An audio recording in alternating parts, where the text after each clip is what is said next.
কানামাছি খেলার সময় হঠাৎ কারো ধাক্কা খেতেই সেই ব্যক্তির ওপর পড়ে গেল নীর। পড়েনি, সেই ব্যক্তি তাকে আঁকড়ে ধরে ফেলল। নীর তাল সামলাতে না পেরে সেই ব্যক্তির পরনের পাঞ্জাবির কলার দুমুঠে আঁকড়ে ধরল। প্রথমে তো মনের খুশিতে আত্মহারা হয়েছে যে এবার বুঝি কাউকে ধরতে পেরেছে নীর, কিন্তু মুহূর্তেই তার ষষ্ঠ ইন্দ্রিয় তাকে জানান দিল যে এই দেহখানা কোনো মেয়ের নয়, আর সে কোনো ছেলের পাঞ্জাবির কলার ধরেছে। বড় কথা হলো মেয়েরা কেউ পাঞ্জাবি পরবে না, আর তাদের খেলার মাঝে কোনো ছেলে ছিল না। তবে এই ছেলে এলো থেকে? বেলা 10টা, নভেম্বরে ঠান্ডা হাওয়ার মাঝে সূর্য মামার দেখা মিলেছে, তাই তো ঠিক করেছে কানামাছি খেলবে। যেই ভাবার সেই কাজ। মোখলেসুর রহমানের বাড়ির উঠোনে একসাথে কানামাছি খেলছিল সাফা, সানা, সাবিহা, ঋতু ও নীল।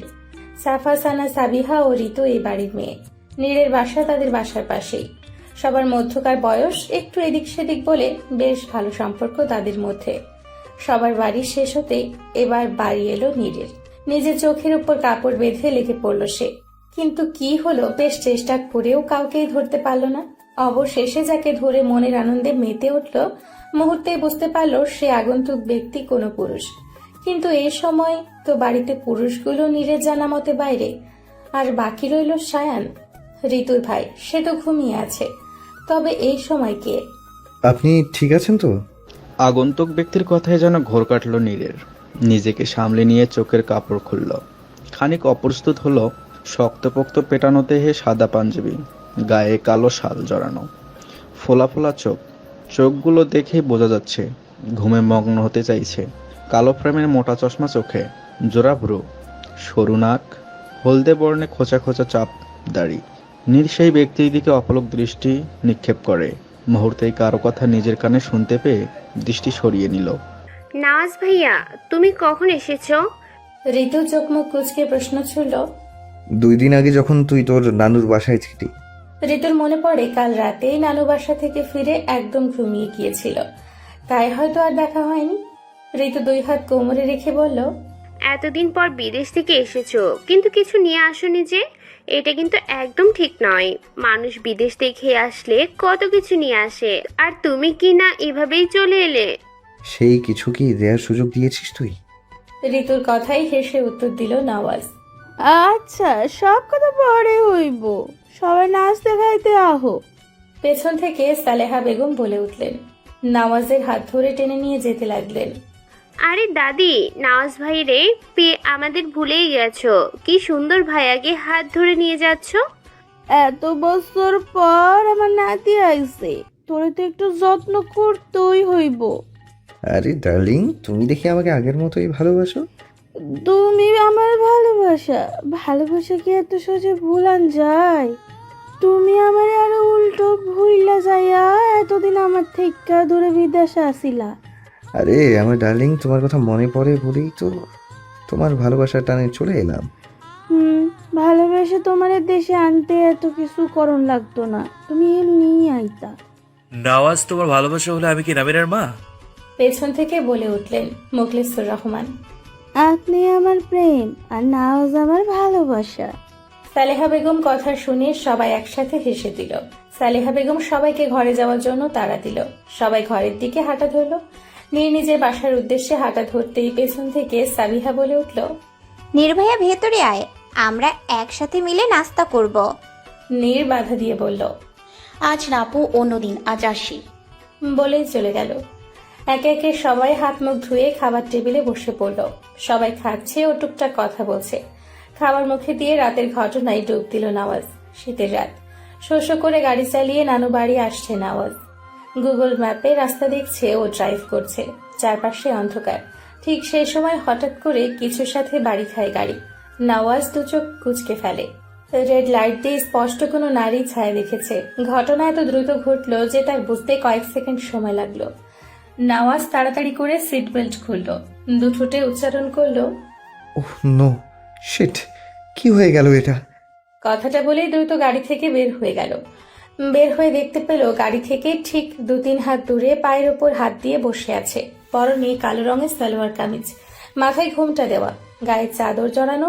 সময় ব্যয় না করে মেয়েটির দিকে এগিয়ে গেল সে। মেয়েটির সামনে দাঁড়িয়ে প্রশ্ন করলো, আপনি ঠিক আছেন তো? পায়ে কি বেশি ব্যথা পেয়েছেন? মেয়েটি চোখ তুলে তাকালো।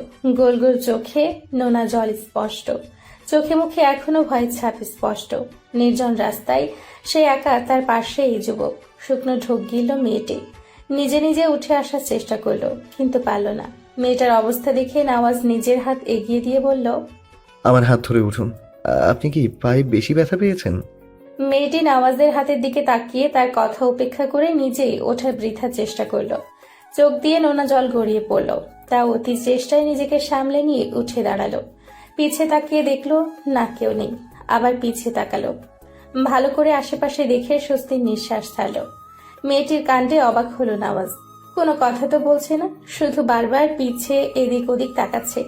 মেয়েটিকে পর্যবেক্ষণ করে বলল, আই এম সরি, আমি আসলে খেয়াল করিনি। আপনি আমার সাথে চলুন, সামনে কোনো ফার্মেসি থাকলে আপনাকে দেখিয়ে দেব। নওয়াজের কথায় মেয়েটি এবার তার দিকে চোখ তুলে তাকালো। মেয়েটির চোখে এখনো জল চিকচিক করছে, চোখে চিন্তার ছাপ, কপাল কুঁচকানো, ভয়ে এদিক সেদিক তাকাচ্ছে। দেখুন, আমি দুঃখিত আমার জন্য আপনার এমন হলো।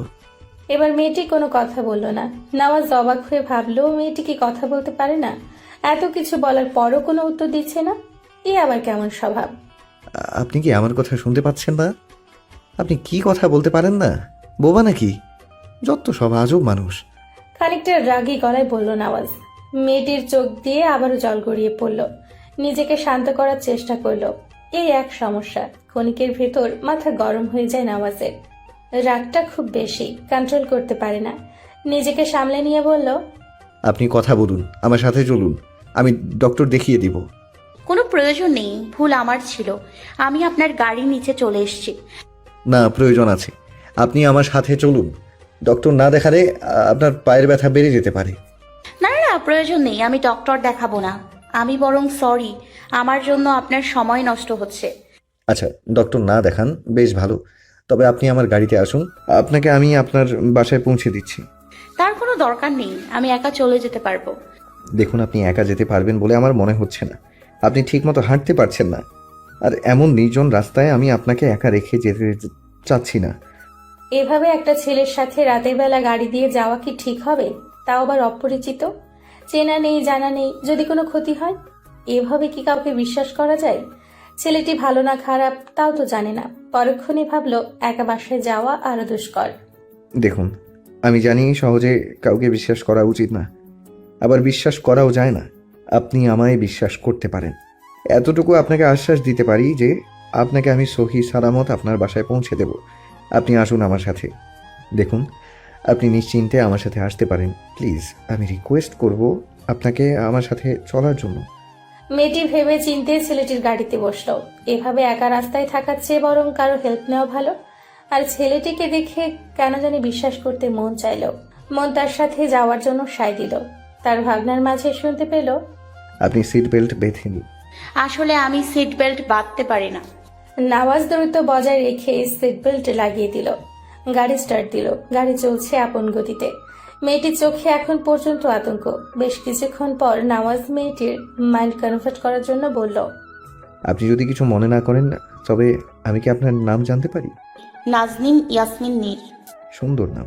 পুরো রাস্তায় আর কোনো কথা হলো না তাদের। মাঝে ফার্মেসির দোকানের সামনে গাড়ি থামালো নওয়াজ। আপনি বসুন, আমি আসছি। নীর নওয়াজের যাওয়ার দিকে তাকিয়ে রইল। বেশ কিছুক্ষণ পর হাতে ওষুধের প্যাকেট নিয়ে এলো নওয়াজ। বাসায় যেয়ে ওষুধগুলো খেয়ে নেবেন, ব্যথা কিছুটা হলেও কমবে। এসবের প্রয়োজনই ছিল না, আমি ঠিক আছি। দেখুন, ব্যথা পেয়েছেন এটা বললে আপনি ছোট হয়ে যাবেন না। আপনি ব্যথায় হাঁটতে পর্যন্ত পারছেন না, আর বলছেন যে আপনি ঠিক আছেন। How strange. যাই হোক, এভাবে রাতের বেলা একা বের হবেন না, যে কোনো সময় যে কোনো বিপদ হতে পারে। নীর এক পলক নওয়াজের পানে তাকালো, আর কোনো কথা বলল না। বেশ কিছুক্ষণ পর নীরদের বাড়ি চলে এলো। নওয়াজ সিট বেল্ট খুলে দিতেই নীর চলে গেল। নওয়াজ বেশ অবাক হলো। না কোনো থ্যাঙ্কস, না ভালো মন্দ, বেশ অদ্ভুত। নওয়াজ চলে গেল নিজ গন্তব্যে। ভাবনার মাঝে ছেদ কাটলো নওয়াজে। বড় মামি নূর বেগম নওয়াজের প্লেটে রুটি এগিয়ে দিতে দিতে বললেন, আরে নানু ভাই, কারো প্রেমে পড়েছ নাকি? এত কি ভাবো, আমি কিন্তু প্রেম প্রেম গন্ধ পাচ্ছি। মুখলিসুর রহমানের কথাই ঠোঁটে হাসি ফুটে উঠল নওয়াজের। বলে উঠল, তেমন কিছু না নানা ভাই। আরে বলো বলো, এত লজ্জা কিসের? প্রেমে না পড়লে কেউ এমন ভাবনায় ডুবে থাকে না। প্রেমে পড়লে মানুষ অন্যমনস্ক থাকে, নানা ভাবনায় মশগুল থাকে। নওয়াজ নানা ভাইয়ের কথা শুনে ঠোঁট কামড়ে হাসে, একটু ঠাট্টার স্বরেই বলে, তুমি কি প্রেমে পিএইচডি করেছো নাকি নানা ভাই? প্রেম বিশেষজ্ঞ হয়ে গেছো দেখছি। বিয়ের আগে কয়টা প্রেম করেছো? নওয়াজের কথায় কিছুটা হকচকিয়ে যায় নানা ভাই। সালেহা বেগম হেসে ফেলেন। মোখলেসুর রহমান সালেহা বেগমের হাত ধরে বললেন, আমি তো কোনো প্রেম করিনি, শুধু এই একজনকে মন দিয়ে ভালোবেসেছি। সে আর কেউ না, আমার একমাত্র বউ, তোমার নানু।